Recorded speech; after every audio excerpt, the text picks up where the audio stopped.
Show. Boa noite, gente, beleza? Então, hoje a gente vai falar sobre diversos assuntos aí que interessam a todos nós, né? Tanto com relação a essa questão aí da Larissa Bombardi, né? Está sendo perseguida e tudo mais.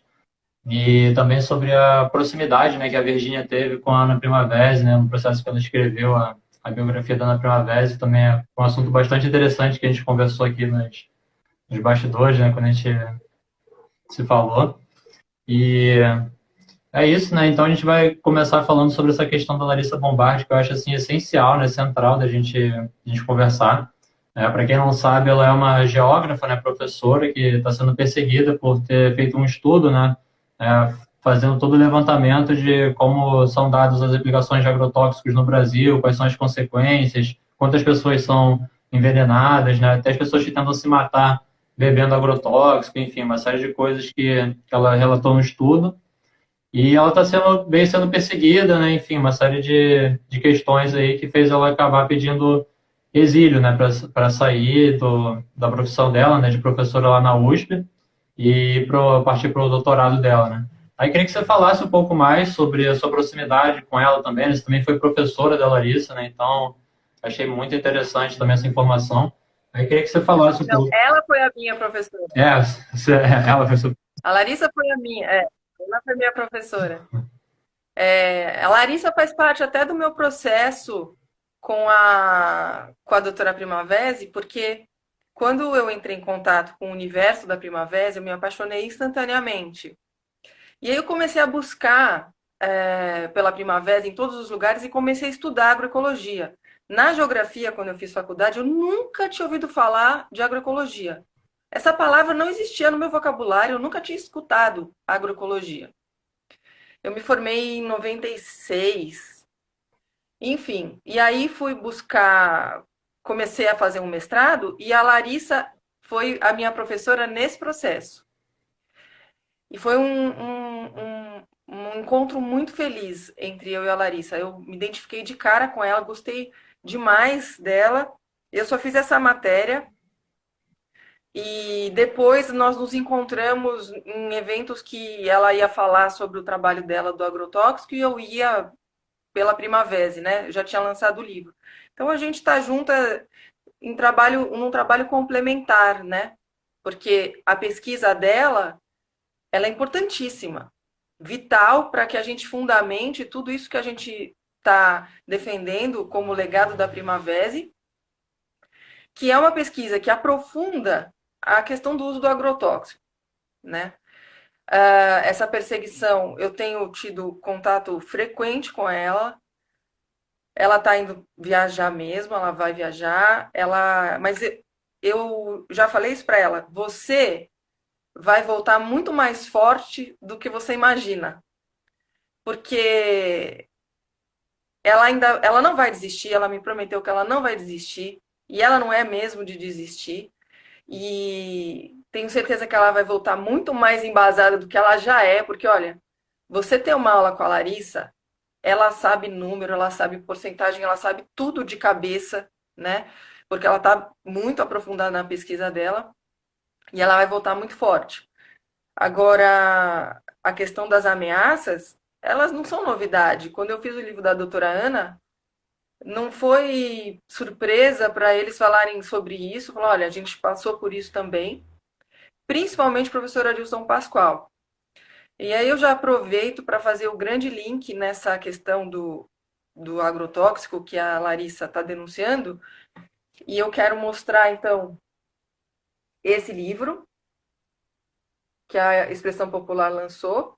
E eu selecionei, Juliana, uns trechos que eu queria que você me permitisse ler aqui Claro, com para as certeza, lê pessoas, sim. que Só são muito fala o importantes. título do livro, fala o título do livro que não deu para ler muito bem. Esse livro, ele chama Pragas, Agrotóxicos e a Crise Ambiente. Mas ele foi lançado há 40 anos atrás com o nome Pragas, Praguicidas e a Crise Ambiental. A troca do praguicidas para agrotóxicos foi porque o Adilson criou a palavra agrotóxico. Sim. Ele criou essa palavra. E aí, há 40 anos atrás, ele lançou esse livro, ganhou o prêmio IPES de Ecologia pela Fundação Getúlio Vargas. E esse livro estava lá, não estava sendo relançado, estava lá. E quando eu li, eu liguei para o professor, porque ele foi uma pessoa importante na minha pesquisa com a professora Primavesi, são muito amigos, né? Eram muito amigos, porque ela faleceu, ele está vivo. E falei, professor, como que esse livro não está disponível para a gente que está estudando agroecologia? Não é possível. Aí falei com o pessoal da Expressão Popular, toparam na hora. Eu falei, esse livro é o único livro que nós temos que embasa a gente ecologicamente sobre a questão do agrotóxico. Caramba! Então, eu selecionei uns curtos para mostrar a profundidade da análise do Adilson nessa questão. Então, eu vou mostrar aqui. Eu amo esse livro, ele é muito bom. Então, ele fala Já quero ó, muito.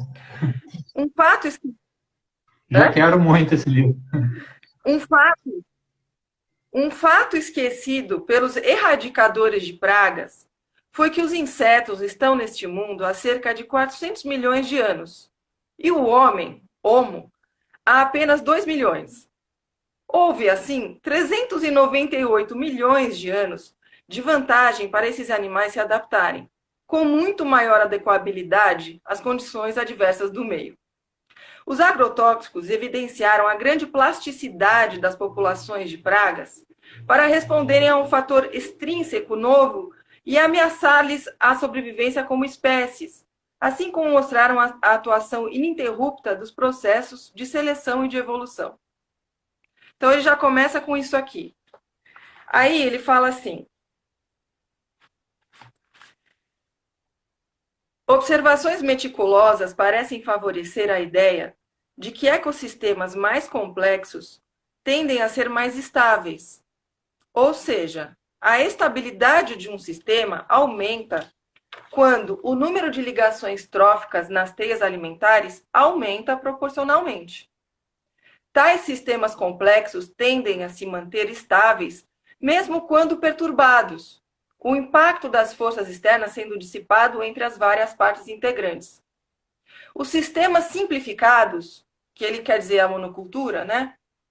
Por sua vez, tendem à instabilidade, de maneira que forças perturbadoras externas não são facilmente dissipadas entre as suas poucas partes integrantes.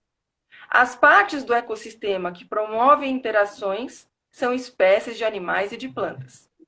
Aí, seguindo, e eu vou chegar agora no que ele vai falar e vou emendar na Primavesi num dia que eu sentei com ela e pedi para ela me explicar como que o agrotóxico era, por que era tão ruim. E aí, daquele jeitinho todo Primavesi, ela me explicou, eu já vou contar. Ele fala assim: a realidade é que os agrotóxicos são muito mais prejudiciais aos inimigos naturais do que às próprias pragas. Há várias razões para isso. Em primeiro lugar, as populações dos inimigos naturais são menores do que as populações das pragas de que se alimentam. Isso porque os inimigos naturais ocupam um nível trófico mais elevado na teia alimentar, onde a disponibilidade energética é menor em comparação com o nível explorado pelos herbívoros. Todo mundo estudou na escola as pirâmides de energia, que você perde 10% conforme você sobe um nível trófico. É isso que ele está explicando aqui. Isso aqui podia estar na escola, claro, certo? Que é a minha defesa. Agroecologia na escola. Bom, continuando. Isso explica porque há menos predadores e parasitos do que há presas. Quando um agrotóxico não seletivo é aplicado para o combate a uma praga fitófaga, há mortandade maior de predadores e parasitos do que pragas, simplesmente porque aqueles existem em menor número. Assim, indivíduos das populações mais numerosas têm maior chance de sobreviver.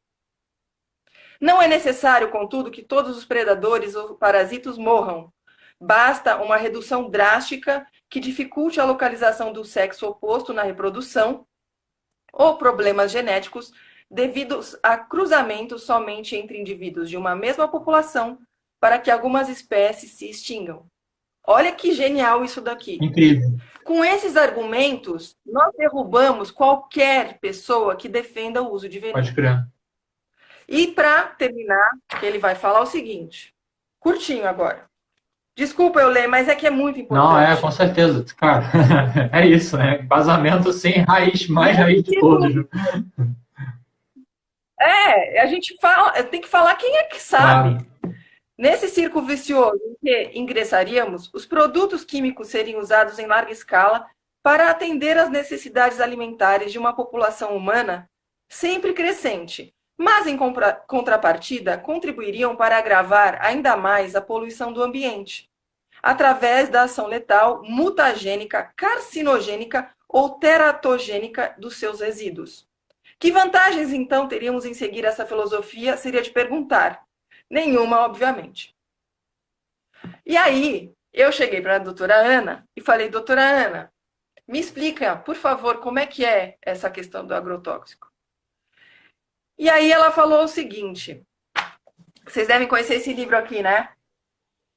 Manual do Solo Vivo. Ela falou assim, todos nós, humanos, animais, todos nós temos um balanço de nutrientes. Então, você tem lá cálcio, magnésio, potássio, boro, tal, todos os elementos. Eu vou falar assim, um tem 10, outro tem 11, 12, 13, 14, 15. Aí você vai lá e joga um agrotóxico fosforado. O que você faz com o teor de fósforo desse lugar? Ó, você aumenta o fósforo. E o balanço dos outros? Se aumentou 10 desses, você tem que aumentar na proporção 10 todos os outros para manter o equilíbrio de nutrientes. Faz isso?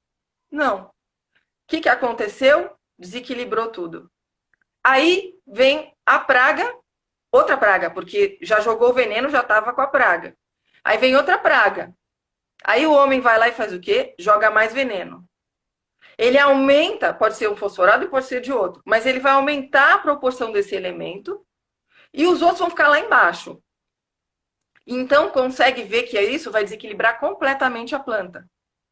E aí a gente entra no que ela sempre falou. A praga só ataca a planta doente. Ela não tem enzimas para digerir uma planta saudável. E o homem com o agrotóxico, então, se a gente não quiser... que eu sempre estava conversando com você antes, né, que eu acho que a gente tem que desconstruir essa defesa do veneno com carinho, argumentos fortes. Os argumentos fortes, para mim, estão aqui. Porque esse livro é um livro sobre ecologia. Você acredita que ele não defende que a gente pare de usar veneno? Ele não fala isso aqui. Ele fala, o sistema exige o veneno. Então, precisa do veneno. O que tem que mudar é o sistema. O sistema está errado.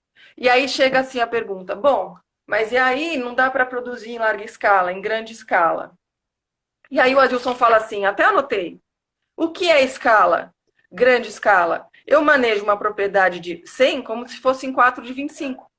Se for em 1000, é o mesmo raciocínio. O tamanho é uma ilusão. Não é o tamanho que faz a técnica é que se adequa a qualquer tamanho. Claro. Né? Então, desconstruir esse discurso de uma maneira amorosa, respeitosa e embasada. Embasada. Bom, aí nesse livro aqui, da Primavera, nós temos na página, se quiser olhar aí,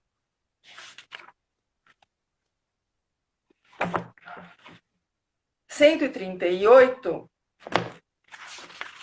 peraí, 142, uma tabela,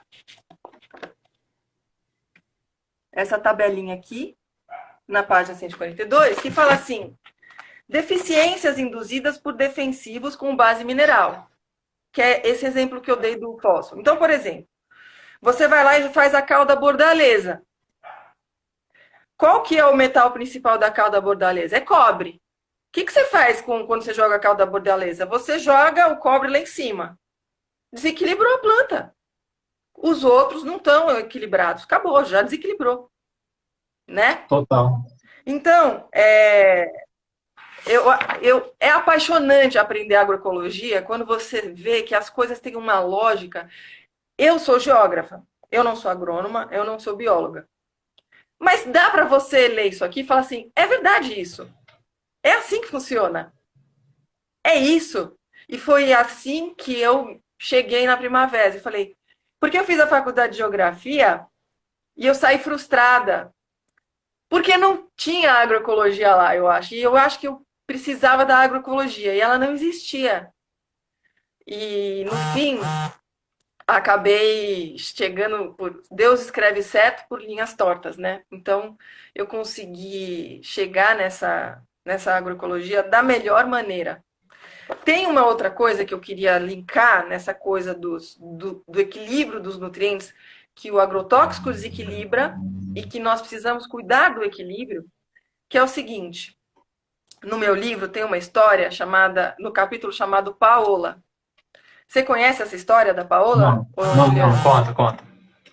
Não? Ah, então eu vou contar. A filha da Primavera estava grávida e no 6º mês ela caiu. E aí a menininha nasceu bem prematura. E a reserva de ferro no bebê é feita no 8º mês. Então, como ela nasceu com 6, ela não fez a reserva de ferro. E o ferro é o componente básico das hemácias. E a hemácia, o que ela faz? Ela pega o oxigênio, leva para as células, a célula faz a descarga, pega o oxigênio, devolve o gás carbônico, né? Faz a respiração celular. E a gente sabe que uma pessoa que fica sem oxigenação, ela fica limitada cognitivamente, né? Portanto, a Paola nasceu com uma limitação cognitiva forte. E não só cognitiva, ela era mole, ela sentava assim, mole, ela não tinha firmeza para ficar sentadinha. Bom, então ela nasceu com 6 meses. Quando ela nasceu, ela tinha uma anemia profunda, ela não tinha ferro. E aí, taca ferro nessa menina. Papa de hemácias, dava um monte de coisa para ela. E ela não reagia. Ela não reagia. Por quê? Aí entra a sabedoria dessa mulher chamada Ana Primavera. O pai da Paola é médico. E ele não conseguia descobrir nem todos os amigos dele médicos que o cercavam, ninguém conseguia ajudar a Paola. Então ela falava, se ela fosse falar escada, ela falava cá. Ela ficava lá na cama. Mas a Karen percebia que ela era inteligente, mas ela era lenta. Ela não respondia a tempo as coisas. E a Primavera, ela nunca foi uma pessoa de se intrometer na família. E ela foi observando. Quando ela viu que a coisa não ia, ela chegou para a Karen e falou assim: olha, na natureza, quando não absorve o ferro, é porque está faltando cobalto. Olha isso. A proporção é 500 átomos de ferro para 10 de cobre e 1 de cobalto. 1. Aí você fala, o que é um átomo? É nada. O que é um átomo? É tudo. Eles deram medicação para Paola com cobalto. Esse cobalto ativou o cobre que ativou o ferro. E ela absorveu. Hoje, a Paola é uma médica que fala 4 idiomas. Ou seja, o que a Primavera fez com essa neta? Ela adubou a neta. É um princípio universal, certo? Então, aí eu mostro aqui, ó. Isso aqui, conhece? Os fogos de artifício? Chama-se fotokillian. São fotos, chama fotokillian. Ela tinha uma máquina, a Primavera, que tirava a foto da energia das plantas. Então era assim, ela pegava uma planta sadia, tirava a foto.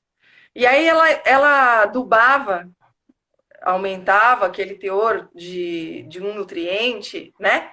Ela induzia ela ficar desequilibrada e fotografava. Então, dá uma olhadinha. Dá para ver direitinho esse aqui? Dá. Você consegue ver que a energia está indo embora? Sim. Ela está subindo. Sim. A folha está deitada e a energia está indo embora. Uhum. Eu vou ler a legenda. Cultivo convencional com excesso de nitrogênio. A folha perde muita energia.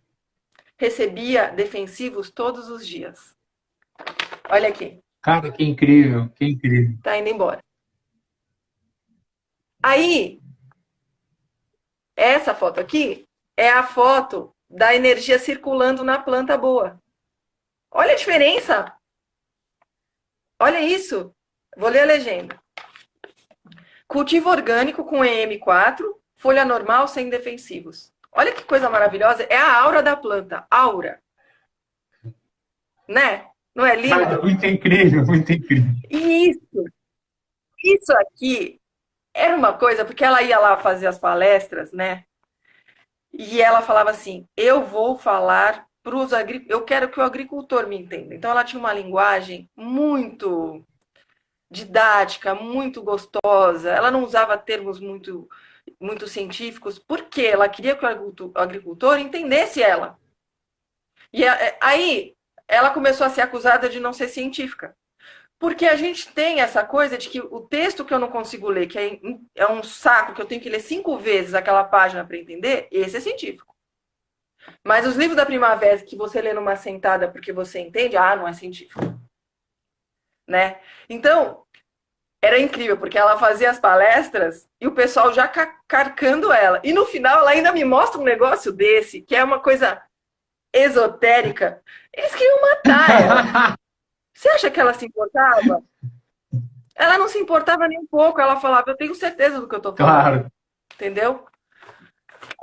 Essa mulher era uma coisa impressionante, né? Cara, incrível, muito, muito maneiro, muita riqueza que ela te passou de conhecimento, né, cara? Esse contato que você teve com ela, tipo, é uma coisa que deve ter... Mas isso tudo tá nos livros, né? Tá nos livros. Eu pus tudo no meu livro, por exemplo, a história da Paola, tudo tá lá. Né? Você quer ler tudo? Tudo que eu conto esses casos, eu fiz questão, porque eu sei que eu tive um privilégio. Olha, é o que eu te falei, eu devo ter feito alguma coisa muito certa na minha vida para ter merecido ter convivido com ela e ter esse privilégio de poder ter escrito a história dela. Até porque, quando eu propus escrever a história da vida dela, eu não sabia nada da vida dela. Podia ser uma história sem graça, linear, sem nenhum clímax. Mas a história dela tem assim, clímax, sabe? É o tempo inteiro. E eu dei muita sorte. E também aconteceu uma coisa muito interessante nesse processo, porque foi assim. Eu vou contar, então, como é que eu fiz o livro. Vou escapar um pouco, então, do agrotóxico. Claro, Posso? claro, fala aí, pô, todo mundo aqui quer saber. Porque eu acho que essas coisas são interessantes de contar e não tá no livro, assim, tão explicado. As pessoas têm curiosidade, né? Então, alguém está perguntando aí, ó, o livro é esse, Ana Maria Primavesi, Histórias de Vida e Agroecologia. Ó, ela jovem segurando um torrão, tá vendo? Ó, de terra. Eu amo essa foto. Bom, eu trabalhava com um projeto de educação para as escolas, e aí era para ensinar as crianças a comerem talo, folha, semente, casca, partes não convencionais dos alimentos. E isso para a criança nem sempre é fácil. Então eu estava montando um projeto para estimular isso, além de outras coisas que a gente queria abordar, como política, desperdício da política, desperdício de alimentos, etc. Aí fui procurar uma amiga minha chamada Nina Rosa. Ela tinha uma ONG de proteção animal. Eu sou uma pessoa que eu amo animal. Eu falo, se eu morrer e ficar no mundo dos animais, não tem problema nenhum. Posso ficar lá sozinha com os bichos. Não precisa ter nenhuma pessoa. Nenhuma. E aí a Nina era muito minha amiga. E eu cheguei lá, comecei com ela, ela falou assim, olha, é muito legal esse projeto, mas você já pensou que essa parte dos alimentos que você quer que as crianças comam tem muito agrotóxico? Falei, puxa, não tinha pensado nisso. Olha, isso estava longe da minha vida. Agroecologia, nunca tinha ouvido falar. Aí, ela falou, você já ouviu falar da Ana Primavesi? Falei, não.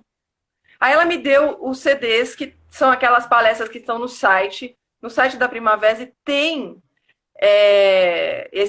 essas palestras que eu estou me referindo agora, chama Conversas com Ana Primavesi. Está lá em Curiosidades em Vídeos. quando eu escutei a voz dela e o que ela falava e como ela explicava, eu me achei na vida. Falei, é isso daqui, ó. É essa mulher.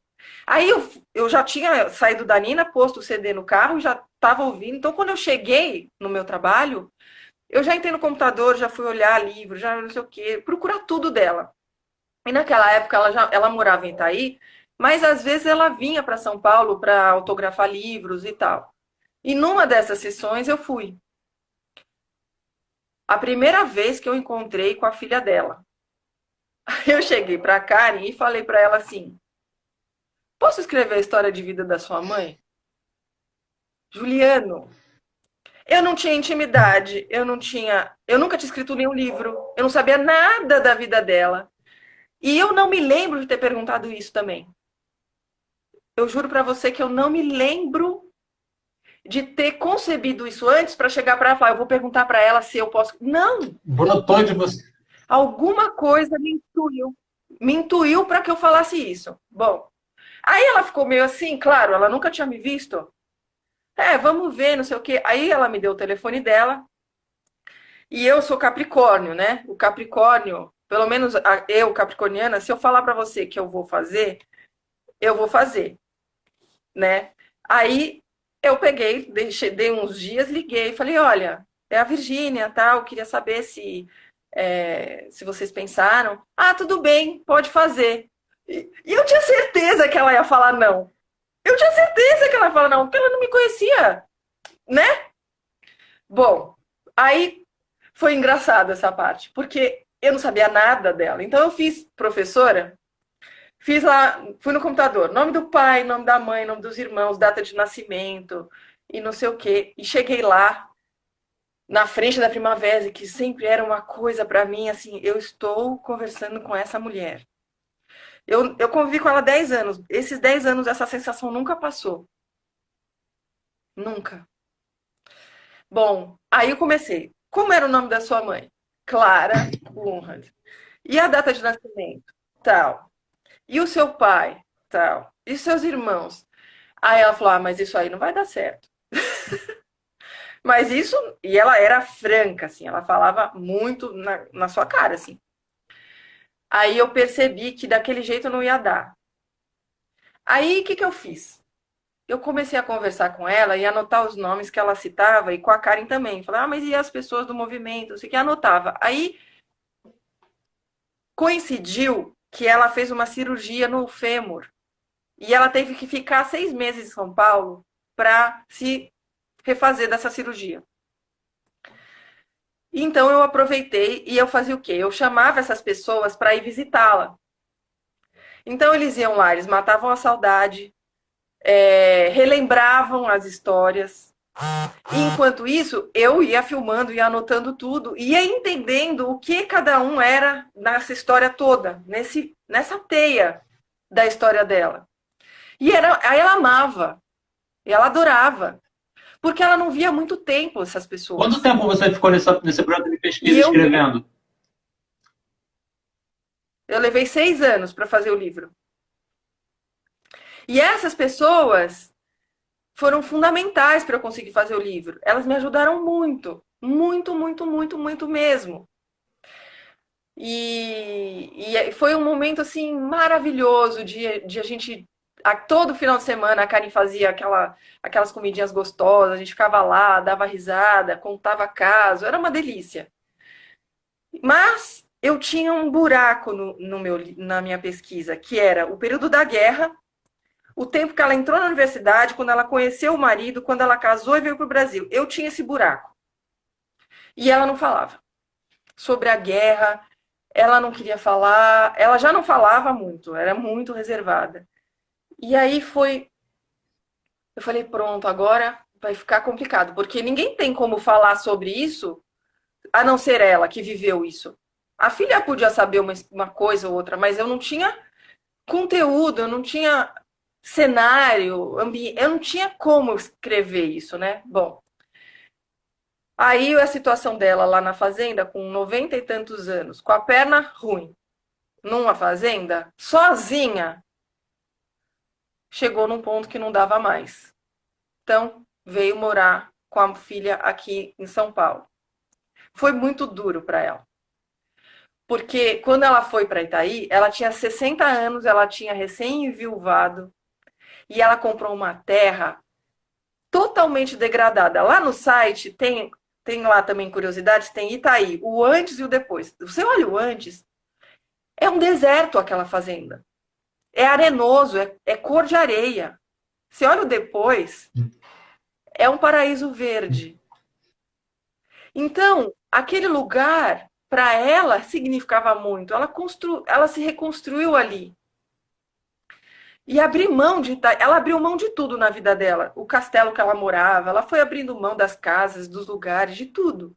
Mas abrir mão de Itaí foi muito difícil para ela. Ela chorou. A Karen conta que foi muito duro. Eu até conto isso no livro. Ela queria ir para um asilo lá perto, para ficar perto da fazenda. Bom, aí ela veio. Mas aí ela veio e eu nunca vi ela chorar, reclamar, se queixar, fazer um comentário sarcástico, maldoso. Jamais. Eu nunca vi. Aí ela veio e aí todas as coisas dela da fazenda vieram para casa da filha. Tinha que esvaziar a casa. E eu já tinha ido para Itaí algumas vezes e a biblioteca dela, eu olhava assim da porta e eu queria tanto entrar, olhar os livros, ver as coisas que ela lia, mas eu nunca entrei. Eu ficava receosa dela achar que eu estava invadindo, então eu nunca entrei. Mas é o que eu falo, eu acho que Deus foi muito bom para mim. Eu queria tanto ela, tanto, tanto, e eu quis com tanto carinho, com tanto. Era o mais profundo do meu ser o que eu queria, que era estar com ela, e eu queria muito ver aquilo. No fim, essa biblioteca veio para São Paulo, e quem que foi arrumar tudo? Você foi arrumar a biblioteca. Eu fui arrumar. Eu estava pesquisando sobre o livro, eu precisava saber da vida dela. Olha, tinha dente de leite dos filhos, desenhos das crianças, agendinhas, slides das palestras, revistas, jornais, coisa recortada de jornal, árvore genealógica. E eu falava, nossa, mas ela tem mania de árvore genealógica, né? Ela tinha muita árvore genealógica. E aí, o que eu fiz? Fui separando uma pilha de materiais em alemão, que eu não falo. Apesar de eu ter um sobrenome alemão, eu não falo alemão, infelizmente. Fui separando as coisas em alemão e fui pondo numa outra pilha o que estava em português, que eu queria olhar com calma para o livro. Só que aquele moço lá de cima, que é meu parceiro, ele fez a minha mão pegar um material em alemão, sem eu perceber, eu não me lembro de ter feito isso conscientemente, e posto nessa pilha de português.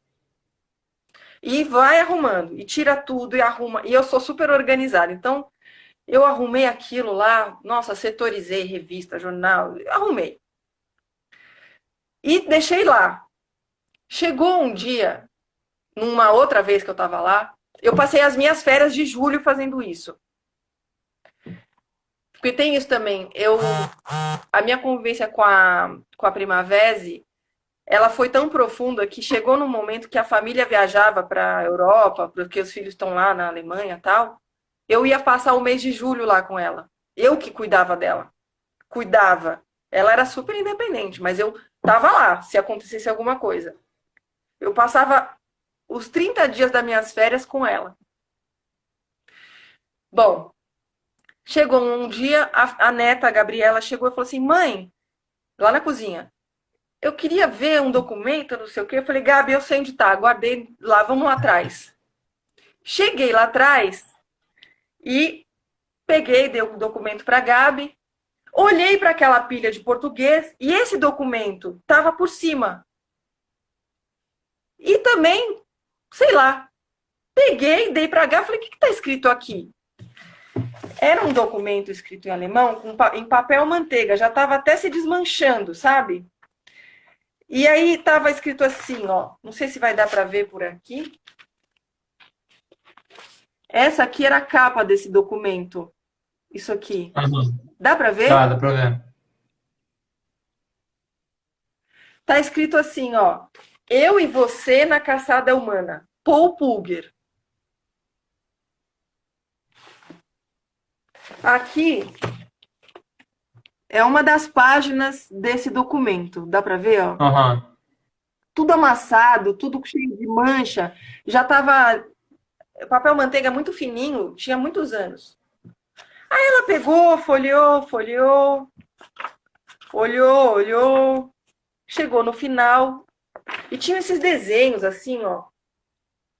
Uns desenhos, sabe, nesse documento. E eu não entendia nada, ó. Uns desenhos assim. Tudo em alemão, tá? Aqui, tudo escrito em alemão. Aí no final do documento estava escrito assim: Hannah nasceu em 3 de outubro de 1920 em Judenburg, no estado da Estíria, na Áustria, não sei o que, não sei o que, não sei o que lá. Aí ela fez, eu me lembro claramente, ela olhou aquilo assim, olhou para mim e falou assim: isso aqui é o diário da vida da minha avó. Ela- Era exatamente o, o pedaço que eu não tinha da guerra. Era o diário que ela escreveu com pseudônimos. E eu jamais poderia supor que aquilo era o diário que eu estava procurando, que eu nem sabia que existia, e era tudo em alemão e pseudônimo. Então, eu realmente não. Eu não poderia chegar aqui e falar assim, eu não sabia o que era, mas tinha uma dica. Não tinha dica. O nome do Arthur era Egon, tá? E ela, Hannah, não aparece porque Hannah e Ana, tudo bem. Mas isso aparecia só no final. E eu não tinha visto isso. Olha, aí era uma outra etapa do trabalho, que era assim: toda sexta-feira eu ia lá, ela já ficava me esperando, ela traduzia e eu escrevia. Ela traduzia do alemão e eu ia escrevendo. Eram momentos assim que eu. Ai, eu não sei. É muito privilégio, sabe? Compartilhar da intimidade dela, da vida dela e desses momentos difíceis, né? E aquilo, assim, eu sentada do lado dela, ela traduzindo, eu sentindo o cheiro dela, eu vendo a mão dela. Até hoje eu questiono, assim, por que eu, né? Porque foi muito, muito intenso, muito importante isso. Bom, e aí eu fui entendendo mais ela, o que ela passou. Por exemplo, depois dela vieram 2 irmãos. Os 2 morreram na guerra. Um foi metralhado por um avião, o outro morreu em combate. Eram os irmãos muito próximos a ela. Depois, ela teve que ficar sozinha no castelo onde ela morava. Ela mandou o pai e a mãe, desculpa, a mãe com os dois irmãos menores para as montanhas, porque ela não queria que a mãe corresse o risco de, de sofrer alguma coisa da guerra. Aqui é o castelo, tá vendo esse quadrado? Dá para ver o Sim, quadrado? sim. Esse é o castelo que ela nasceu. Então, assim, uma imensidão de um castelo, ela ficou sozinha lá. Um dia entraram 2 caras no castelo e ela viu que eles estavam lá dentro e estava escuro. Ela pegou eles por aqui assim, os 2. Vamos descendo, vamos saindo e vamos descendo. E ela falando essa história, mas doutora Ana, a senhora botou eles para fora? Sim, botei. Mas eles não quiseram te bater, não viraram? Não, porque quando você fala firme, para eles não sabiam quem estava junto comigo, quem podia estar comigo. Ela botou os 2 para fora. Ela teve que tirar de dentro dela uma valentia, uma coragem que realmente quem lê o livro e vê assim, ou vê as histórias pelas quais ela passou, ela foi para campo de concentração. Ela ficou 9 meses num campo de concentração, não no estilo dos extermínios de judeus, né? Quando acaba a guerra, a Áustria, a parte da Áustria onde ela morava, ficou ocupada pelos ingleses. Então, os ingleses começaram a prender as pessoas que pudessem se voltar contra essa autoridade que eles representavam ali. Né? Eles eram invasores, eles não eram austríacos, eles eram ingleses. E ela falava uma coisa para mim muito, muito certa, assim. Os ingleses foram muitas vezes mais cruéis que os alemães. Ela falou isso muitas vezes para mim, muitas vezes. E então esse período da vida dela que a gente acabou desvendando nesse diário me mostrou mais ainda quem era essa mulher. E aí, se eu já admirava e amava ela, isso. Bom, aí quando ela vem para o Brasil e ela começa a lidar com esse povo que quer. Desculpa, mas que quer discutir com ela sobre agricultura, uma coisa que ela domina completamente, ela tira de letra essa adversidade. Porque uma pessoa que passou pelo que ela passou na Segunda Guerra, ela tá pronta para qualquer coisa. Total. Né? Total.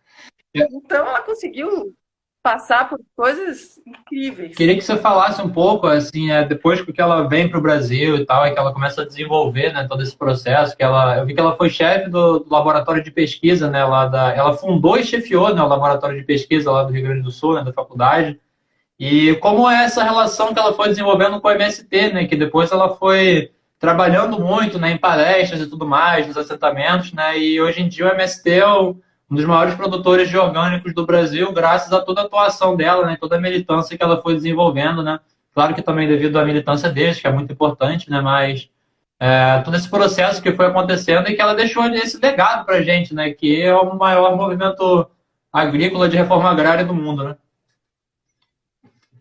Exato.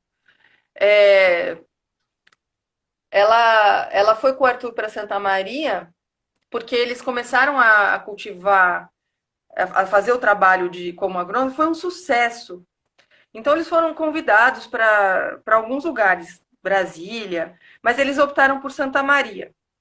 E lá em Santa Maria não tinha o laboratório de biologia do solo, nem de química do solo, e ela que fundou. E a doutora Ana, é que lá na Áustria, a Karen, a filha dela, me explicou. Quando você faz a faculdade, a pesquisa já é parte do seu. Aqui a gente faz pesquisa depois que você se forma, você faz a pós, o mestrado, lá é tudo junto. Então, quando ela vem para o Brasil, ela já é doutora. E ela já tinha estudado com os melhores professores da época. Por exemplo, eu posso dizer que eu tive aula com Milton Santos. Olha que sorte que eu tive. O Milton foi meu professor. A Larissa foi minha professora. Caramba. Né? Então, você às vezes pega uma safra de professores que tem um brilho que ajudam a gente a ter um desempenho melhor na sua carreira. Ela teve essa sorte. Então, quando ela vem para o Brasil, ela já está muito, muito bem embasada. E a parte de laboratório, ela era muito craque. Para você ter ideia, a gente descobriu isso no diário. Ela fez trabalhos voluntários, porque o Hitler ele não queria pessoas na universidade. Então, a cada período da faculdade, você tinha que fazer um trabalho voluntário, obrigatório, para servir a pátria, servir a eles. Então, ela foi para Alsácia-Lorena, ela foi para Polônia. Tem histórias terríveis.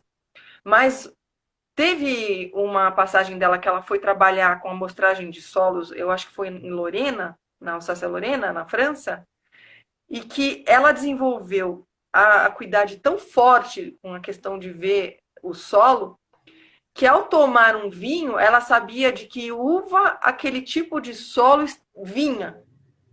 Tomando vinho. Não dá para competir, né? Não dá para competir com essa mulher. Então, assim, quando ela vai para Santa Maria recebe 2 cientistas desse calibre. E ela vai fazer pesquisa, ela vai escrever, e ela começa o manejo ecológico do solo lá. Embrionário começa lá. E vai ser, o auge vai ser quando eles vão conseguir fazer um congresso sobre um congresso de solos lá, e eles trazem todas as autoridades do mundo sobre esse assunto para esse congresso, patrocinado pela Unesco. Inclusive, eu estou providenciando para colocar no site todos os artigos escritos nesse congresso, que são atuais até hoje, sobre o solo. Quando estiver pronto no site, eu vou colocar no Instagram e no Facebook dela para as pessoas saberem. E aí ela revoluciona a universidade. Ela e o Arthur. Mais ela. O Arthur era um agrônomo também, e ele era mais diplomata, ele era mais das relações, ele era mais das viagens, de fazer contatos. Ele era um bom agrônomo, mas a pessoa que fazia a pesquisa, que fundamentava tudo, era ela. Então, ela fez esse trabalho lá em Santa Maria muito forte e virou uma referência, né? A faculdade lá hoje, por ter tido na Primavera, eu acho que tem um carimbinho lá de qualidade, ISO 3 bilhões. Eu acho que é muito, muito legal, né? Você ter tido uma na Primavera. E aí, depois que ela sai de Santa Maria e volta para São Paulo, ela teve um problema na vista. O laboratório parece que tinha uma exaustão muito difícil de ar. E ela teve problema na vista. E ela veio tratar isso em São Paulo. E o Arthur já estava se queixando de dores na perna. Quando ele vem, depois, na sequência, ele descobre que ele estava com câncer na próstata. E aí ele vai morrer em 77. E aí, em 1980, ela vai comprar as terras de Itaí e vai morar lá. E nesse período, ela vai viajar pelo Brasil e pelo mundo, sendo convidada, dando palestras, cursos. E nisso, o pessoal do MST a convidava para fazer os cursos de capacitação, porque recebiam a terra, mas não sabiam tratar, não sabiam plantar, né? Então, ela sabia disso. Tem um capítulo no meu livro que chama Sem Terra, com Terras Sem Nada. Porque o que adianta você ter a terra se você não sabe lidar com ela? Se você não sabe plantar nada, se você não sabe, né? Então ela ia e ela dava essas palestras maravilhosas, básicas, que as pessoas entendiam. E era o básico, era você tem que cobrir o solo, tem que ter matéria orgânica. O solo é pobre, mas tem que ser vivo. Esse fundamento da Primavera, de que o solo tropical ele é pobre e vivo, parece uma contradição. Parecem duas coisas opostas. Você fala, mas como? Porque a gente acha que o solo, para ser fértil, ele tem que ser rico em nutrientes, né? Ele tem que estar muito adubado. E ela explica que não, que nas horas mais quentes do dia, as plantas fecham os estômatos para evitar a perda de água. Então, o seu solo lá, que fornece essa água, os nutrientes estão diluídos nessa água. E sempre vai do mais concentrado para o menos concentrado. Então, se o solo for mais concentrado, rico em nutrientes, e aqui está fechado o estômago, então o fluxo teoricamente teria que entrar, não vai haver essa. Ele vai fechar o estômago para impedir a perda de água. Mas, na verdade, ele vai perder essa água para o solo. Sim. O meio mais concentrado vai puxar, né, todo, e aí a planta vai acabar perdendo os nutrientes para o solo, né? Isso pode matar a planta, e inclusive isso acontece até quando fazem muita irrigação indevida e tal, tudo mais, esse processo também acaba acontecendo. Muitas vezes as plantas morrem justamente por isso, né? Pela salinização do solo, né? Até pela evaporação, isso. Aquilo ali vai salinizando, vai concentrando os nutrientes ali, aí a planta perde nutrientes para o meio. Ela falava muito isso, explicava para eles, tentava fazê-los entender, então, que a matéria orgânica, ela fica ali e quem vai mobilizar é a vida do solo. A vida do solo, os bichinhos do solo que vão fornecer os nutrientes, né? Não adianta eu dar o nutriente pronto. Essa é a questão da adubação. Quando você aduba, você dá o nutriente pronto. Você não dá nada para as bactérias, para os fungos, né? Que são os decompositores. Então ela foi explicando esse beabá para as pessoas e eles, ao mesmo tempo que eles se encantavam com ela, eles começavam a fazer e dava certo. Dava super certo. E aquilo começou a prosperar. E aí chamava mais ainda. E a coisa mais linda era a gente ir nos encontros de agroecologia com ela, que eu fui em alguns, e chegarem as pessoas com aquelas cestas, com aqueles produtos lindos, enormes, de presente, que ela mais gostava de ganhar, e era fruto do trabalho dela. Porque ela ensinou, ele aprendeu, ele plantou, ele colheu, e ele ofereceu para ela. Não tinha coisa mais bonita. Não tinha, olha, não tem coisa mais bonita de ver. E o MST hoje é o maior produtor orgânico desse país. Não usam, eles fazem tudo bonitinho, né? Tudo limpinho, tudo ecologicamente, com amor. Inclusive esses livros que a gente tem, esse que foi o último, eu amo esse livro, Cartilha da Terra. Você já tem Não, esse? eu quero muito, quero muito. Esse eu quero muito. Vou comprar esse. Então, esse livro, a expressão popular é do MST. Quando eu acabei a biografia. Ah, e tem uma coisa também. Quando eu achei o Diário da Guerra, eu achei a Convenção dos Ventos, que virou o livro. Achei aquelas historinhas. E aí, quando eu liguei para o Santiago, que é um agrônomo muito amigo nosso, ele falou: Vi, ele trabalhou na editora Abril, ele falou: tem essas editoras, eu ligo para essas, você liga para essas. E eu queria a expressão popular, porque eu já sabia que eles tinham um segmento de agroecologia. E eu queria eles, né? Eu não queria a Globo, não queria nada dessas. Eu queria a expressão popular. Mas não conhecia ninguém. Liguei lá. Bom, Santiago ligou para todas. Todas disseram não. Aí liguei na expressão popular, o Miguel me atendeu. Falei, olha, sou a Virgínia. Eu escrevi a história da vida da doutora Ana Primavera. Você conhece a Ana Primavera? Ele, conheço, eu. Porque não é qualquer pessoa conhece. Quem não é muito da área não conhece a Primavera, né? Agora eu acho que ela está mais conhecida, mas eu acho que até eu ter publicado o livro e tal, acho que conheciam bem menos. Aí eu falei, opa. Aí ele falou assim, não, então vamos marcar um dia, a gente vai lá e a gente conversa, tá bom? E aí marcaram, foram lá, já estava nem tinham lido meu livro, já tinham decidido que iam começar a publicar. E eu falei nesse telefonema, eu falei assim, olha, além do meu livro e desse da Convenção dos Ventos, eu tô te oferecendo uma mina de ouro. Vamos republicar todos os livros da Primavera? Não é possível que a gente não consiga ter esses livros. São muito importantes para a agroecologia.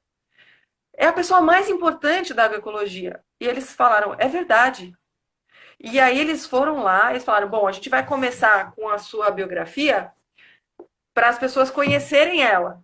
E vamos publicar. E aí, deixa eu mostrar nesse que o fundo é branco, é mais fácil. Aqui, ó, virou a série Ana Primavera, que é um girassol, o símbolo, porque todos nós nos voltamos para ela quando a gente quer aprender agroecologia.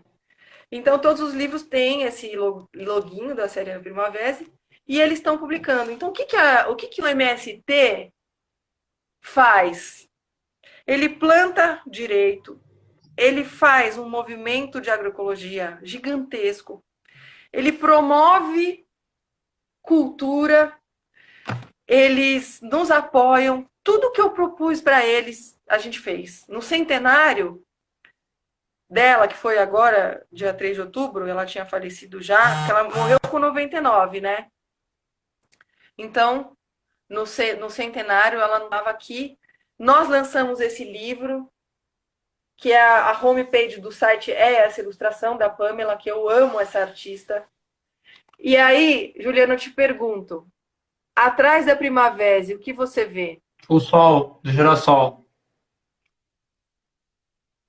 O sol e essa parte aqui, ó, essa essa parte azul aqui, ó. As O que montanhas, é umas isso? montanhazinhas? Sim e não. É uma mulher grávida. Ah, é verdade, uma mulher grávida, uma montanha de uma mulher grávida, um desenho de uma mulher grávida. Que E por incrível. quê? É a mãe natureza, né? É Gaia, a né? fertilidade da terra. É, É a fertilidade, claro. né? Cara, que incrível, que Então, é maravilhoso, assim, que arte linda, cara, que arte linda. essa menina é uma coisa, é uma maravilhosa. Então, esse livro, você começa a ler pela capa, né? Você vê aqui o solo, a água Sim, os percolando, horizontes do chegando no solo lençol também. freático, a rocha. Aqui tem as minhocas, tudo. E tem aqui, assim, você tem as macieiras, que remetem a Pichhofen, onde ela nasceu. Você tem os coelhos, tem o tatu de Itaí. Você tem um pássaro preto, que remete ao tempo que ela ficou presa e ela foi libertada e tal. Que ele está aqui num tronco. Não sei se dá para ver aqui, ó. Aham, Tem um pássaro preto, sim. né? Enfim, a expressão popular é uma família para a gente. Porque através deles nós podemos. Eles me falaram, vamos publicar o livro do Adilson, né? Então a expressão popular, o MST, é uma família nossa. E eles são muito gratos a ela. E se eles têm esse sucesso, a gente pode acreditar a Primavera, porque ela foi lá, ela não cobrava, né? Eles a hospedavam com o maior carinho. Então é essa troca, né? Eu, o plantar e o colher da vida. Cara, maravilhoso demais, cara. Quanta informação incrível que você tem para compartilhar com relação a isso, né? Tipo, muito tempo que você teve de contato com ela, É. né? E foi uma benção mesmo, né? Foi o que você falou, né, cara? Você deve ter feito uma coisa muito boa mesmo para ter merecido isso aí. Incrível. Aí eu queria que você, só para Sim, eu fiquei com ela até o dia que ela morreu. Até assim, no dia que ela morreu, eu fui a última pessoa a estar com ela. que incrível, cara. Que incrível. É. Eu queria conversar com você um pouco Resgate caro. sobre essa questão dessa questão está sendo levantado, né? Até a Larissa pesquisou isso e acho que a Embrapa também escreveu uma nota, né? Criticando esse estudo que a Larissa Bombard fez, né? Eu até acabei de ver aqui um vídeo, né, dela comentando sobre esse estudo, que ela conecta a relação dos agrotóxicos, né, com a Covid e também a questão dos suínos, né, da probabilidade do morcego ter contaminado um suíno e do suíno ter passado a contaminação para os seres humanos, né? E a Ana Primavera, ela fala bastante sobre essa questão também da nossa imunidade, né, de como aumentar a nossa imunidade e da importância da gente ter uma saúde maior e também nessa questão do solo vivo, né? Uma coisa que todo mundo aqui tem que entender e perceber é a importância de que o solo vivo, quando a gente tem um solo vivo, a gente está cultivando micro-organismos que depois vão colonizar o nosso intestino. E nós somos 90% bactéria, né? Então, tipo, o que esses micro-organismos fazem por nós, a gente ainda está descobrindo, a gente ainda está entendendo como essas interações acontecem e o quão importante isso é para a nossa imunidade, né? E quando a gente utiliza coisas que a gente consome com agrotóxicos, e até nesse estudo aí, uma coisa que está sendo levantada é que quando as pessoas moram mais perto de rodovias ou de aeroportos ou lugares assim, os biocombustíveis que são resultado de cultivos de soja e tudo mais, né, eles acabam contaminando o ar através da queima do biocombustível, né? Então isso joga glifosato na atmosfera, isso baixa a imunidade das pessoas através também da destruição da microbiota intestinal, né, e baixa a imunidade delas. Aí queria que você comentasse um pouco nessas questões, desses ataques também que a Larissa sofreu, e o que você acha disso tudo, né, com relação a nossa falta de imunidade para poder lidar com essa questão da Covid e tudo mais. Essa pesquisa da Larissa com os suínos, eu não sei nada. Eu acho que ela ainda está fazendo e não publicou nada ainda muito de densidade, assim. Então, não sei, né? É, não sei falar sobre isso. Agora, a, não é só a imunidade, né? Tem um texto dela que está no site também, eu já publiquei na página do Facebook, e é um texto que sempre que eu coloco faz muito sucesso. Aliás, esse texto, eu não sei, ele abre algum dos livros dela, ela fala assim, que ela foi perguntada, aqui, ó, é nesse aqui. Começa o livro assim, ó. Recebi uma mensagem de correio eletrônico, um e-mail, né, na época, de uma universidade da Índia, em que um professor me pergunta: você acredita que a violência urbana tem suas origens na decadência do solo? Por favor, me responda. Que pergunta esquisita, pensei. Estes indianos meditam demais e chegam depois a conclusões meio estranhas. Mas depois comecei também a pensar: solo decadente está doente, e solo doente somente pode criar plantas deficientes, ou seja, doentes. E plantas doentes tornam-se produtos de um valor biológico muito baixo. Por isso não são atacadas por tantas pragas e doenças. E aí ela vai, né? Então, ela vai falar dessa coisa da deficiência e que gera a violência, né? Alguns comportamentos. Ela conta um caso que na China eles colocaram, eu não lembro se foi zinco, se foi cobre, na água dos prisioneiros, melhoraram muito, assim, da questão da violência, né? Então, outra coisa que ela falava é que a humanidade passava por períodos de erosão geológica. Então, quando faltou muito magnésio, teve muito infarto. Depois teve uma erosão geológica de um outro elemento, tinha muito... o que era? Não lembro agora, mas então provavelmente nós podemos estar passando um período de erosão geológica para estar com a Covid. Pode ser uma suposição, né? Mas eu não sei dizer. Ela falava muito sobre a questão das deficiências e é a teoria da trofobiose, né? Mas você sabia que no livro do Chabousseau, das plantas doentes pelo uso de agrotóxicos, a primavera está na bibliografia dele.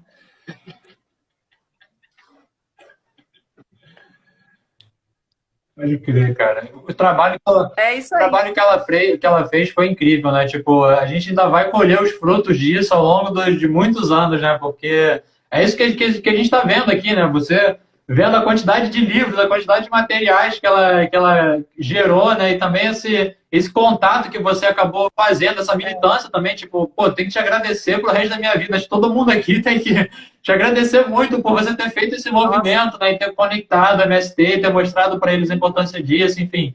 Ter feito esse resgate, né? Que, pô, no final das contas é isso, né? A gente ganha um material traduzido de alta qualidade para a gente poder se estudar e se especializar e levar isso cada vez mais para as pessoas, né? Tipo, eu no começo, quando eu comecei a lidar com a agricultura orgânica, aprender as coisas, eu não tinha o conhecimento que eu tenho hoje em dia. E, tipo, sei lá, acho que 80% do que eu tenho hoje em dia de noção teórica das coisas foi lendo os livros da Ana Primavera.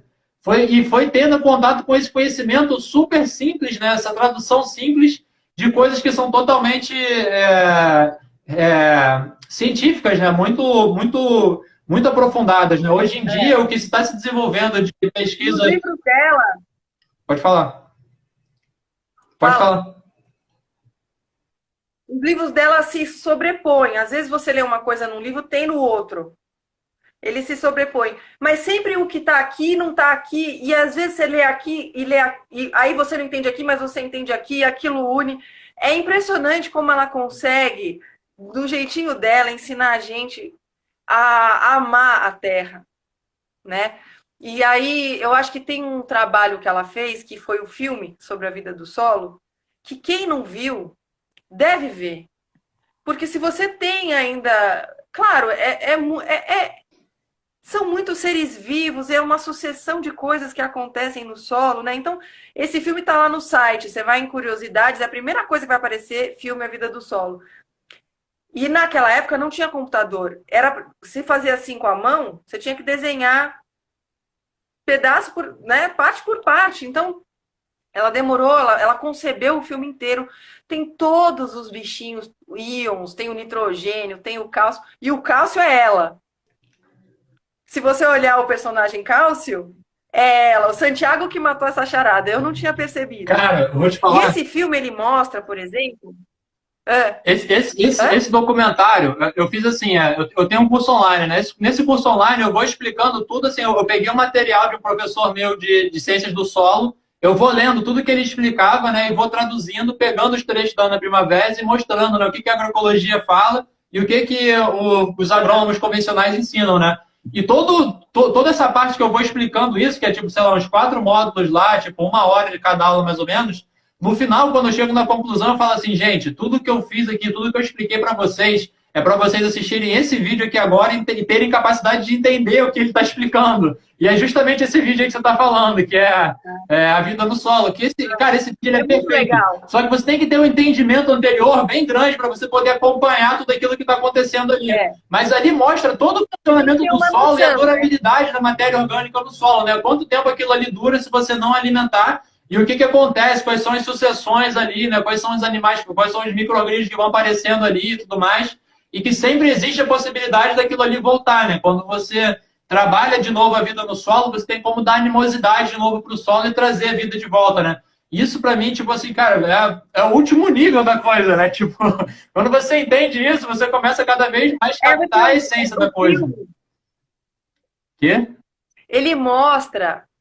O filme, ele mostra da hora que caia uma folha no solo, o que que vai acontecer com ela. Então, ela vai perder o verde, né? Aí, quem que vai atuar ali para quem joga enzima nessa folha, quem digere? Aí, o humus pega essa folha e leva lá para o solo. E no começo do filme, o solo é desfloculado, parece Itaí. Tudo arenoso. Aí vem o cálcio, espeta e começa a agregar e formar montinhos. E aí vem o outro e amarra esses montinhos, que são os fungos, e começa a formar os agregados. E começa a formar aqueles tuneizinhos, e eles ficam amarradinhos lá, porque você tem os agregados com os íons, né, ali.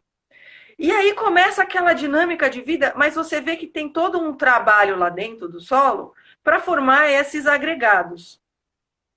E depois a raiz consegue entrar. Como é que é, entre o pacotinho do carboidrato, é muito fofo. Bom, aí o que que vai acontecer? É como se a gente fizesse aquela montagem daqueles bloquinhos de criança, né? Você monta. Mas aí o homem, que é tão homo sapiens, ele vem com o arado e destrói, passa nos seus bloquinhos, derruba tudo. Então, ali está explicado que não é para você arar o solo profundo, que é o que ela fala também. A aração tem que ser superficial, por isso surgiu o plantio direto, inclusive, né? Você planta já na palhada lá. Então, nesse filme, você vê o arado passando, rasgando a terra e destruindo todo o trabalho que deu fazer aquilo. E aí vem a centopeia que com cada passo das suas patinhas aí inflama o solo. Quem é que sabe de um negócio desse? Só a Primavera. Entra a centopeia, cada passo das suas patinhas inflama o solo. Gente, qual é o tamanho da pata de uma centopeia? Depois da história da Paola, que um átomo de cobalto fez a diferença, eu não falo nada sobre isso. Mas, enfim, ela vai explicar. E aí, destruiu o solo. Agora eu vou te contar vou te dar um furo aqui nessa live. Ela fez esse filme lá em Santa Maria, né? E ele mostra como se destrói o solo. Só que ela deixou o roteiro de como a gente vai reconstruir esse solo, regenerar esse solo. E eu tô trabalhando nisso pra gente fazer o filme parte 2. Cara, que maneiro! Você é incrível, cara! Você é incrível, cara! Você vai merecer uma estátua, cara, sério. Que isso, cara, que maneiro. Eu não. Ela deixou pronto o roteiro. Claro, pode crer. E a gente está trabalhando já está meio esquematizado. Aguardem, vai vir o filme parte 2. Como você destruiu? Vamos. Agora, como é que faz? Depois você fez toda essa cagada aí, vamos ver como é que a gente vai fazer para resolver esse problema. Cara, que maravilha, cara. E ela era tão incrível. Que maravilha. Lá no site eu fiz um. O menino que fez o site pra gente é fantástico. E aí ele conseguiu pegar do filme todos os personagens, a gente colocou lá no site, porque às vezes você está assistindo, aparece um personagem lá, você não sabe qual que é. Então tem lá como se fosse um roteirinho de qual personagem é qual, né? E... Nossa, esqueci o que eu ia falar, peraí.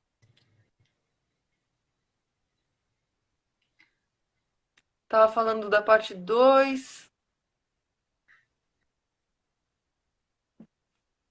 Ah, lembrei.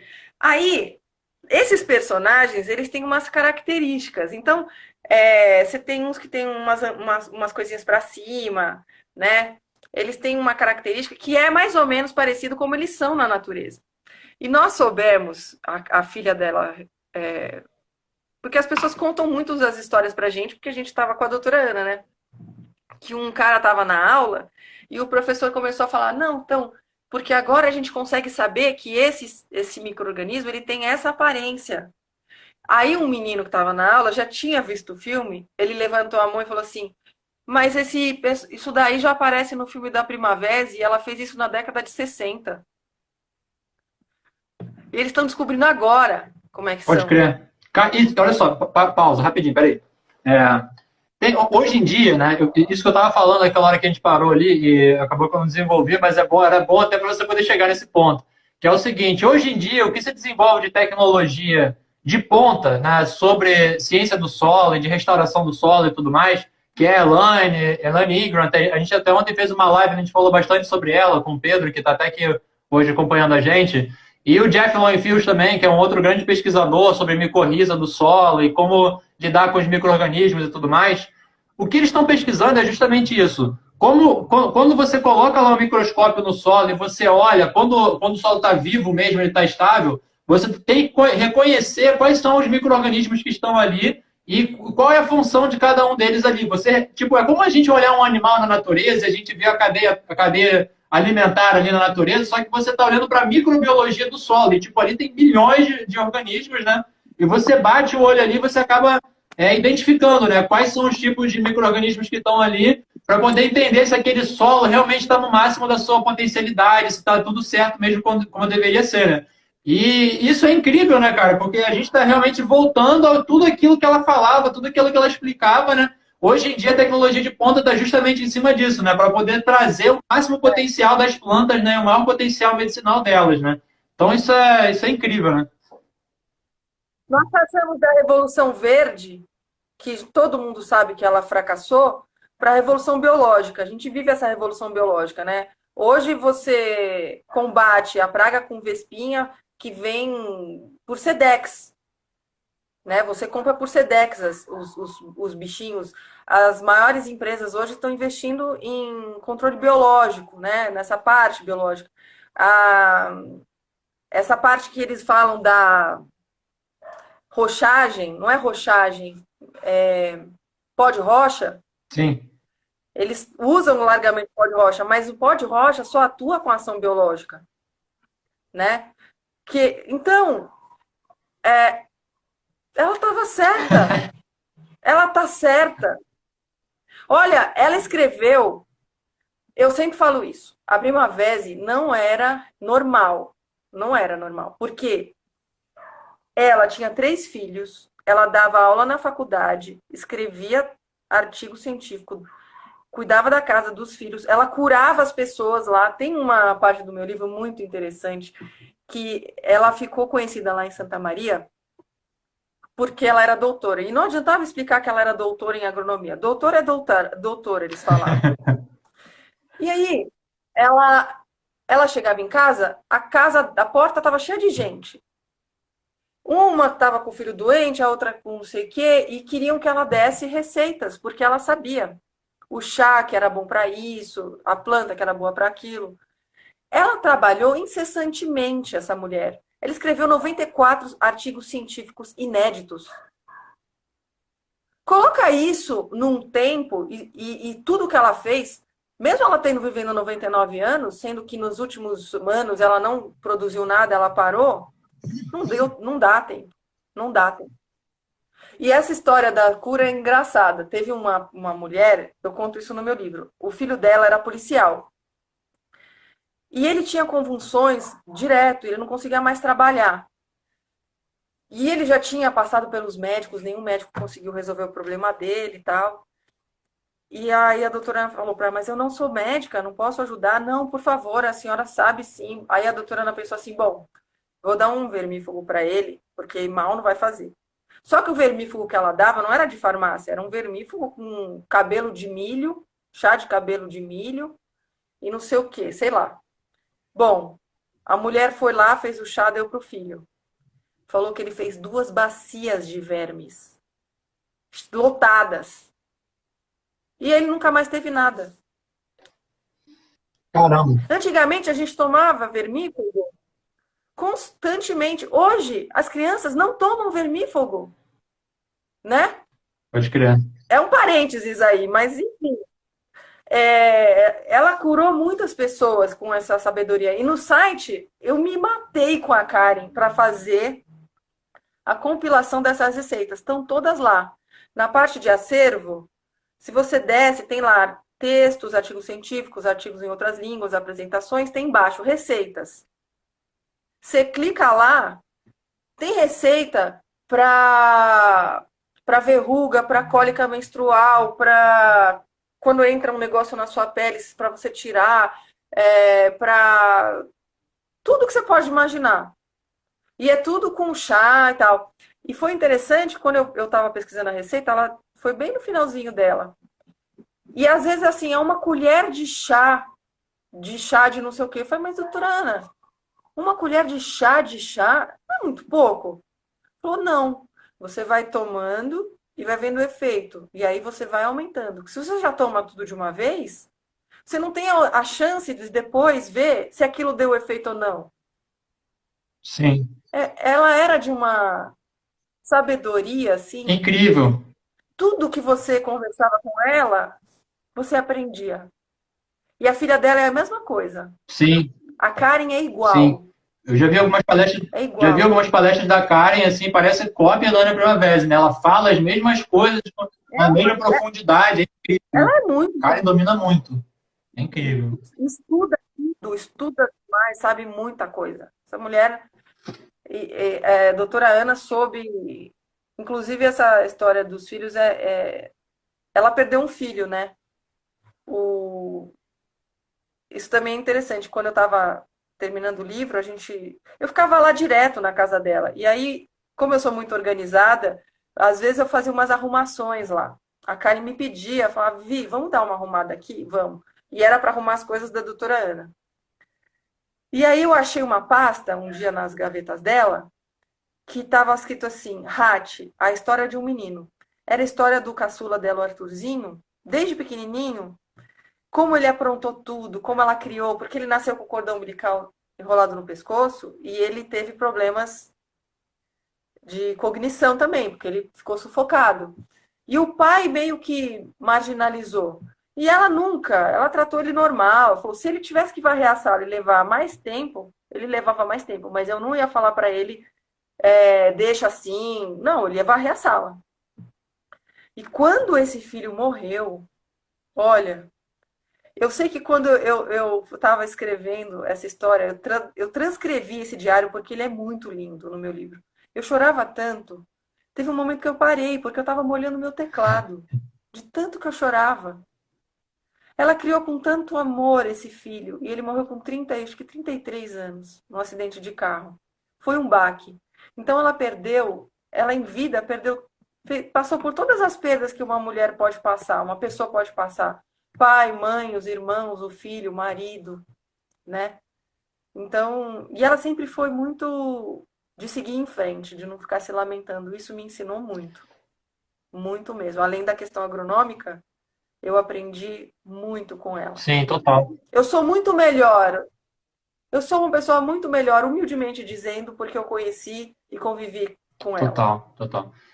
Aquele lance que você falou, né, que ela não era uma pessoa muito fácil de lidar e tal, tudo mais, mas quando você entende toda a história dela, né, toda a dureza da história dela, né, os processos que ela passou, né, e tipo, aí você entende um pouco mais, né, de como é que ela usa da ironia muitas vezes ali, né, para poder tipo te instigar a pesquisar mais e aprender mais, né? Ela é ótima assim, né, nessa forma de induzir, né? Eu acho assim incrível, bonito demais.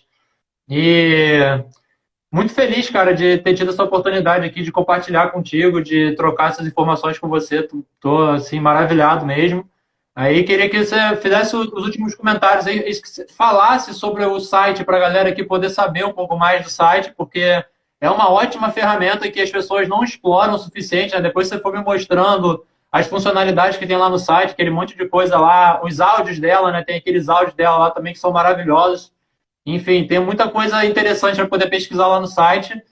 E queria recomendar para a galera também que amanhã eu vou fazer uma outra live falando sobre compostagem caseira, né? E umas outras lives também sobre jardins, a importância de ter um jardim comestível não convencional, que também eu trabalho com a Spunk, né? Para quem não me conhece, não sabe do meu trabalho. E eu busco muito fazer essa alimentação mais saudável e tal. Então, tipo, muito do que eu estudo é muito embasado na Ana Primavera, né? Dos estudos dela e tudo mais. E dentro do meu curso online também, uma das coisas que eu mais trabalho é falar sobre a Ana Primavera e mostrar todos esses pontos aí que a gente está conversando aqui. Então, utilizem o site e queria que você falasse um pouquinho mais aí sobre o site para a galera poder se nortear assim, e conhecer mais e falar sobre os livros também. O, tá. O site é o seguinte, nem tudo que está nos. O site tem o que não está nos livros, né? Por exemplo, não posso pôr um vídeo no livro. Então, a ideia do site era colocar num lugar só tudo dela. Tudo. Então, ele tem os artigos científicos, tem os textos que eu digitei um por um, tem mais de 300. Eu fui digitando, porque ela tinha nos papéis, ela datilografava, não estava em computador. Então, eu tive que digitar muitos textos. Ainda tenho muitos ainda para digitar, que eu estou fazendo. Então, eu coloquei no site as receitas, os artigos científicos, artigos em outras línguas. Tem os artigos que ela fez em revistas que estão lá. Tudo que saiu dela na imprensa. Tem a biografia dela bem resumida, parte por parte. Tem as referências dos mestres que foram as pessoas que a formaram e que ajudaram ela a ser quem ela foi, porque ela sempre me disse, eu não fiz nada sozinha. Tem a parte dos livros que tem lá, tem as capas do livro, você clica lá, entra para ver onde que você consegue comprar. E tem a parte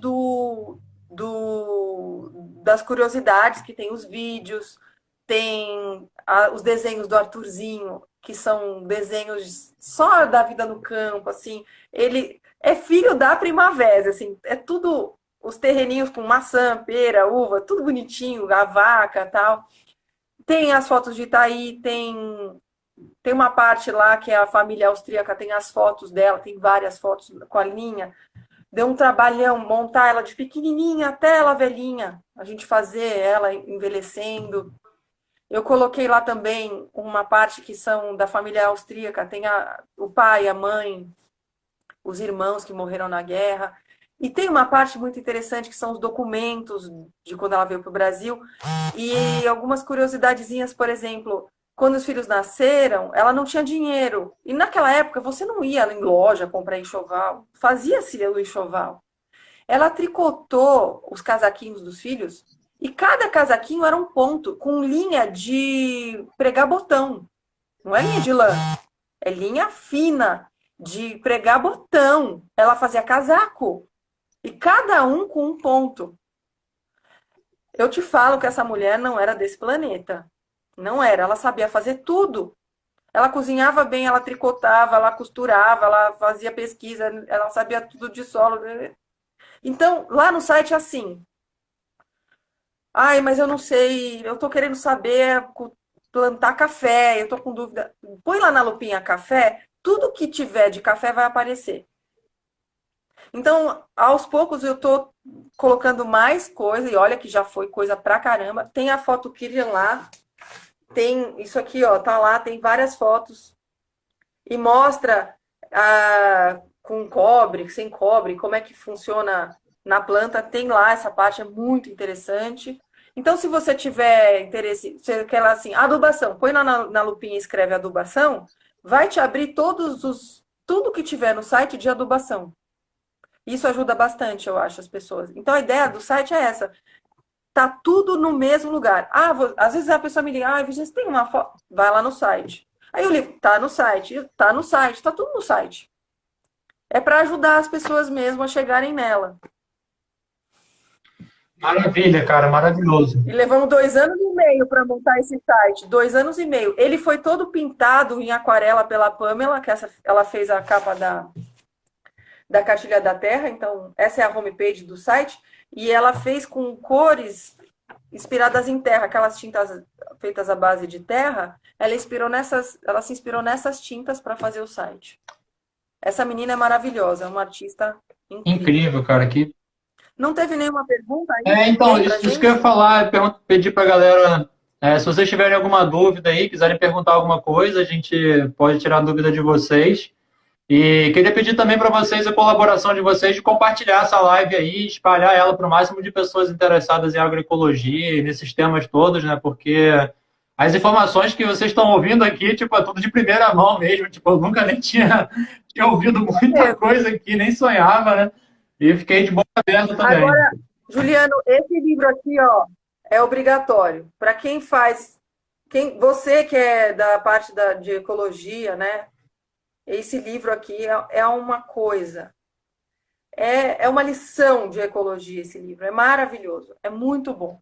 Muito bom. Eu adorei os trechos. Professor Adilson Adorei os trechos que você leu. O professor Adilson está vivo, está lá na Exalc, atuante. Ele está aposentado, mas trabalhando. E é de uma integridade, sabe? E quando ele falou que quando ele lançou esse livro aqui, ele foi o Primavera Silenciosa Tropical. É a versão do Silent Spring. E as pessoas que estudavam agroecologia na época andavam com o manejo ecológico do solo embaixo de um braço e esse livro debaixo do outro braço. Eram os dois pilares daquela época. Então é importantíssimo esse livro. Compra lá na Expressão Popular. Vou encomendar. Aliás, ela está vendendo os kits, vem esse livro. Vem esse livro, o meu. Eu acho que são esses três. Tá na promoção. Agora, é hoje. Então, compensa muito. E ganha a sacola de centenário dela, que vem aquela sacola de pano ecobag com a carinha dela do centenário. Então você ganha da sacola. Compensa demais. Cara, que maneiro. Que maneiro, maravilha.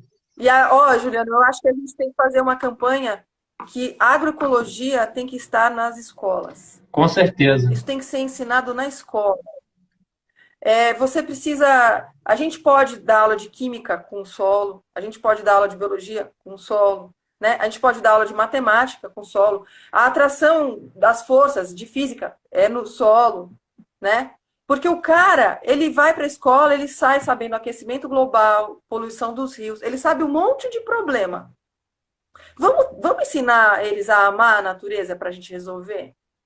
Eles já estão por aqui, ó, de ouvir falar de problema ambiental. Eles já nem se sensibilizam mais. Verdade.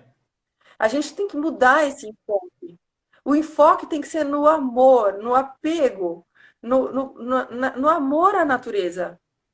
Num dos áudios da Primavera lá, ela fala da vaca, que o cara tirou toda a vegetação para ter pastagem. E a vaca produz menos. Ela fala, claro, porque a vaca não é uma máquina. A vaca é um ser vivo que sente conforto e desconforto. Ela não é uma máquina que você põe capim pela boca e sai por baixo o leite. Se ela tiver conforto e estiver se sentindo melhor, ela vai produzir melhor. E a gente só vai dar conforto se a gente se importar com ela. E assim com todos os seres, plantas, bichos, né? Eu acho que falta muito isso. A gente conseguir ensinar a amar. E isso só se faz com a relação, o toque, a vivência. E a gente não tem isso ainda. É a minha missão, assim, eu tô muito imbuída disso.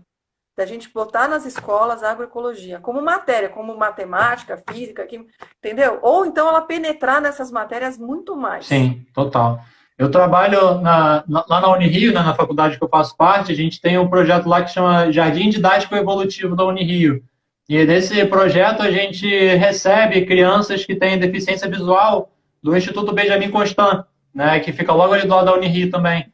Aí as crianças vão lá, né, no Jardim Didático e eu comecei a introduzir a Spunk dentro desse jardim didático, né? Então esse jardim ele tem a evolução das plantas, né? Primeiro surgiu essa e tal. Então a gente usa aquilo ali para poder mostrar a evolução das plantas ao longo do tempo e também utiliza as plantas para poder fazer as crianças estimularem o paladar delas, estimular o tato delas, estimular o cheiro, já que elas não conseguem ver, né, com os olhos ou têm alguma deficiência visual, elas podem estimular de diversas formas, né? Então isso também é muito interessante da gente pensar, né, de utilizar as plantas e usar a natureza para fazer atividades mais lúdicas, né, onde as crianças consigam interagir com aquilo ali que a gente está ensinando e absorver melhor aquilo ali através de experiências sinestésicas, né, do tato, do cheiro e tudo mais, né.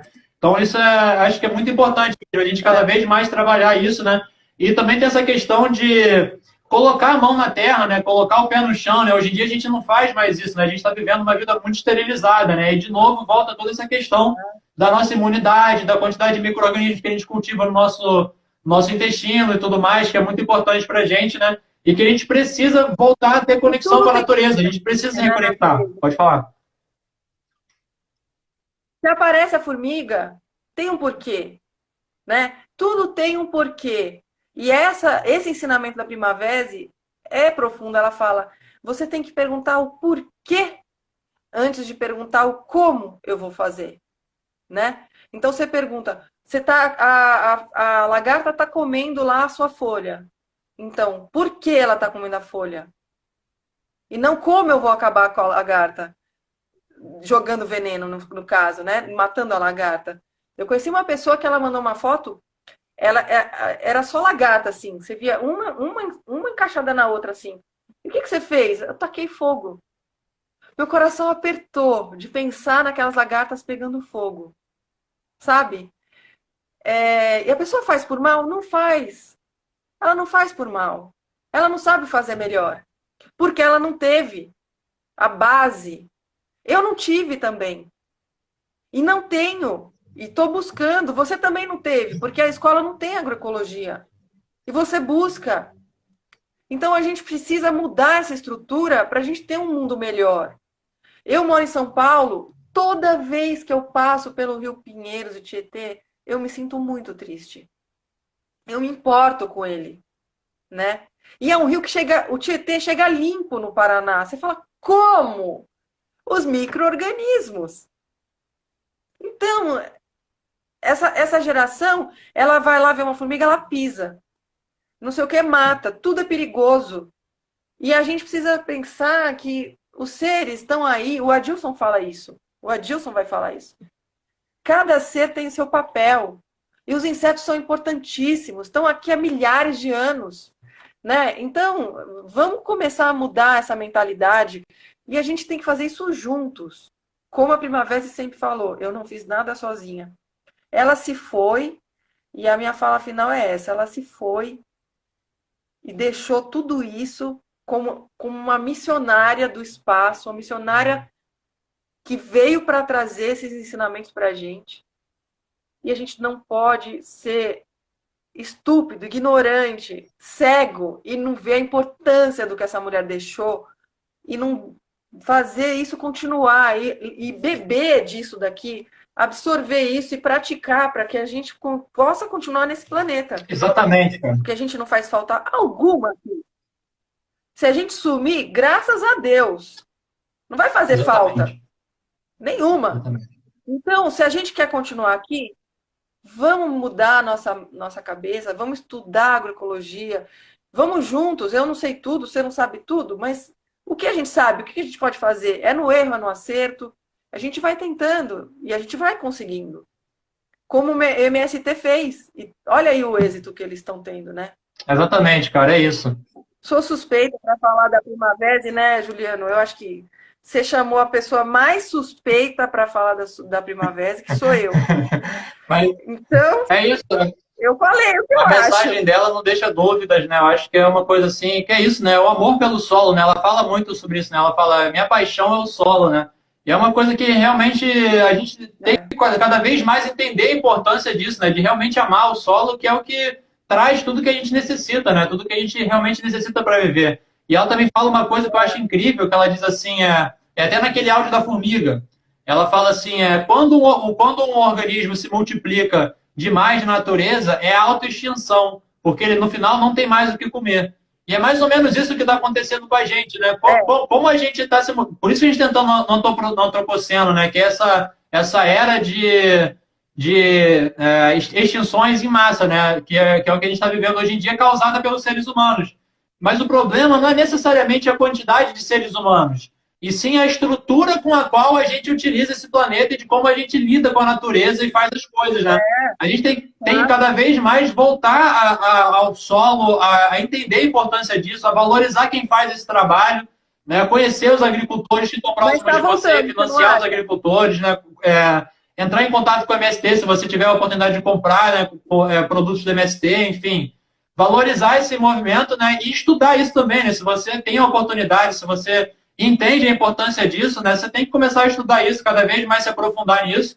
E se tiver interesse de aprender mais, né, vai ter as minhas lives aí, as próximas aulas que eu vou fazer. Também tem o curso online que está disponível aí se alguém tiver interesse, e os livros da Ana Primavera também, que são essenciais, né? Tipo, no meu curso, o que eu mais faço é isso, né? Olha, agora você tem que ler tal livro. Agora eu estou tirando isso aqui de tal livro, de tal livro. É exatamente isso. Os livros que eu recomendo são justamente esse daqui que a gente está conversando, né? Que foram, assim, a base do conhecimento, né? Uhum. Então, assim, é incrível. E outra coisa, cara, assim, o que a gente fala aqui, cara, não é uma coisa que a gente fala porque a gente acha, porque a gente pensa aquilo ali. A gente pratica isso, sabe? A gente coloca a mão no solo e vê as coisas acontecendo na prática ali. Como o solo decai, como é que são as coisas, quando você aduba a coisa da forma certa, qual é a durabilidade daquilo ali, né? É uma coisa que são anos de trato e de observação. É por isso que ela tinha tanta convicção das coisas que ela fazia também, né? Ela tinha certeza daquilo ali porque ela via aquilo, ela tinha mão no solo, ela tinha trato no solo. É diferente você pegar um agrônomo convencional que muitas vezes fica ali só fazendo receita de coisa e tal, tudo mais, mas não tem esse trato com o solo, não tem essa noção de quanto isso é importante, né? Então, estudar sobre agroecologia, estudar sobre agrofloresta é essencial para a gente poder se manter nesse planeta. Se a gente quer continuar no planeta, a gente tem que estudar esses assuntos, tem que melhorar nossa alimentação, tem que cada vez mais conhecer sobre as punks, sobre as plantas que a gente pode cultivar, né? E que tem um grande potencial alimentício e medicinal, né? Que é, assim, é o cerne para a gente poder ter uma alimentação maior, uma saúde maior, uma imunidade maior. Então é isso. Eu vou chamar a Virgínia com certeza novamente aqui para a gente poder conversar mais, fazer novas lives, porque é assunto que não acaba mais, né? É infinito. Acabou que a gente não falou uma série de coisas, que a gente entrou bastante nesse tema da Ana Primavera, mas que é uma coisa que acalenta nossos corações, né? E faz a gente, né, valorizar cada vez mais isso, né? Eu adorei a live, assim, achei incrível, achei perfeito. Te agradeço demais pela oportunidade. Se alguém quiser depois me mandar as perguntas, já que a gente não respondeu, quiser me mandar no site, o site tem o meu e-mail lá, contato, aquele contato Viknaben é o meu e-mail. Se quiserem me escrever, pode escrever. Show. Eu respondo lá. Maravilha. Tamo junto, a live vai ficar salva. O Instagram dela sou eu que toco, então pode ser lá também. Show. Maravilha. Tamo junto, a live vai ficar salva. Compartilhe aí com o máximo de gente para essa mensagem chegar nas pessoas aí da importância da gente mudar o mundo, né? E ter uma agricultura mais sustentável, mais saudável. A gente está só no comecinho, isso aqui é só uma sementinha mesmo do que a gente pretende fazer, né? Que é espalhar isso cada vez mais. E agradeço aí a presença de todo mundo que acompanhou. E amanhã vai ter a aula lá no YouTube. Quem não se inscreveu pode clicar no Linktree aqui do meu perfil. Lá no meu perfil você vai poder entrar para os grupos lá de WhatsApp e ser avisado sobre as lives e as aulas que eu vou fazer. Tamo junto e a Virgínia volta aí em breve para a gente poder conversar mais. Valeu, gente. Boa noite aí. Obrigada pelo convite. Eu que te agradeço, eu que te agradeço. Tchau.